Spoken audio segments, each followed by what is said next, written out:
What is up, you guys? It is Sunday, football day. I do realize we are slap dab in the middle of week 5. I was busy this week. I was 12-hour day after 12-hour day after 12-hour day after 16-hour day after 12-hour day. It was nuts. So I had no time. I had time to go to sleep. I had time to eat a little bit of food, and then I had time to get my butt back to work. So no one got videos this week as far as individually. I am going to do a recap because there was some fun games. I tell you what, man, I really love doing this. I understand that I am kind of a shitty commissioner at times, but just watching and playing fantasy football with you guys, it is fun. Some of these games are great.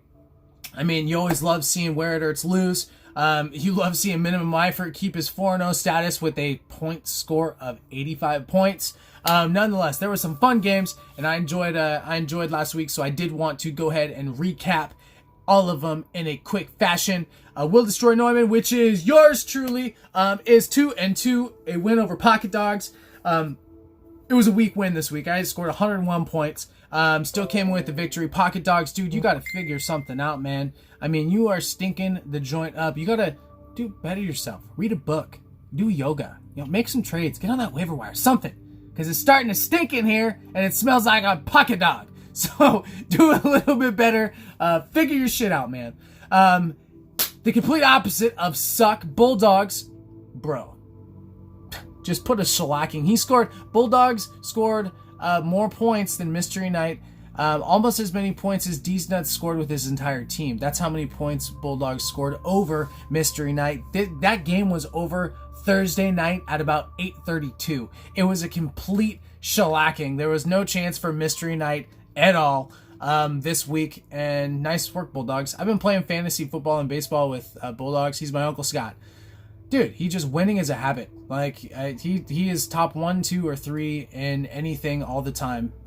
So nice work, dude. Just, man, if you guys, Pocket Dogs, call Scott. Call Scott, get some advice, and get your team where it should be. Because, golly, look at that.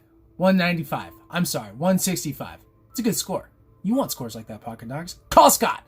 Nonetheless, on to the next one. Filipino Grigio at 3-1. Pulls a win over the Field Workers. So I think that as you're 0-4, we're going to have to probably name something after you. And so anyone who plays Diego from here on forth will have a bye week. We will call it the Diego bye. So nice bye week this week, Filipino Grigio, putting you at 3-1 over Field Workers, who is 0-4. D's Nuts, man.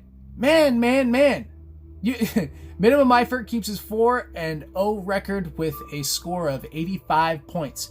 85 points, D's Nuts, sucking on his D's Nuts again this week. He is 1-3, scored 81 points, the lowest score of the league. So nice work. I would really want to try and get rid of that title if I was you. It's gross. Anyways, man, someone's got to beat Minimum Eifert. He's actually put up pretty low scores the last couple of weeks. I think he won last week with like a 92 or a 98. Nonetheless, keeping that 4-0 alive. So nice work, Cameron. Pump Me So Good versus Return of the Mac. This was a great game to watch. So I watch like all the games all Sunday. My wife wants to hurt me most days, or most Sundays and Thursdays, and Mondays.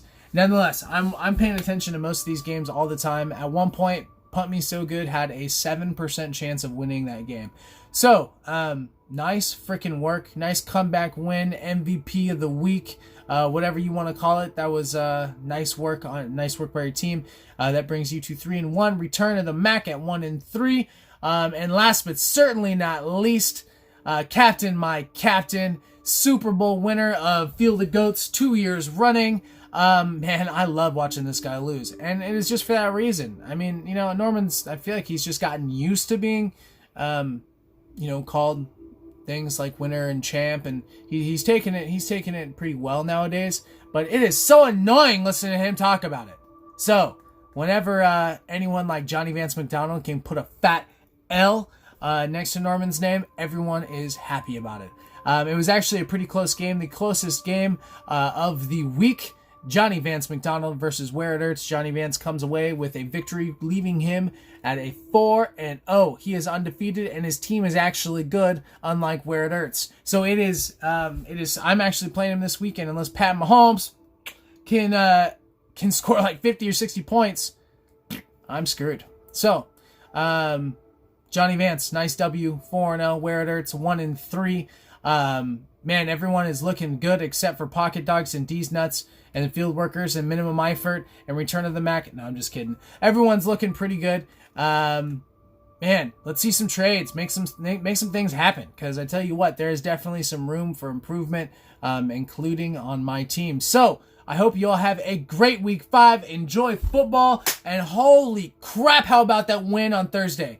Woo! Legatron, don't miss unless it's in CenturyLink, baby. Man, everyone have a great week. I will make sure to get down to individual games next week. I'll have a little bit of time to do some fun things like that. So, everyone have a fantastic week. Let's see. Just real quick, week 5. Bulldogs, enjoy your Diego bye next week. Nonetheless, have a fantastic one, and I will get videos to everyone out on either Tuesday or Wednesday. Frickin' stay fresh.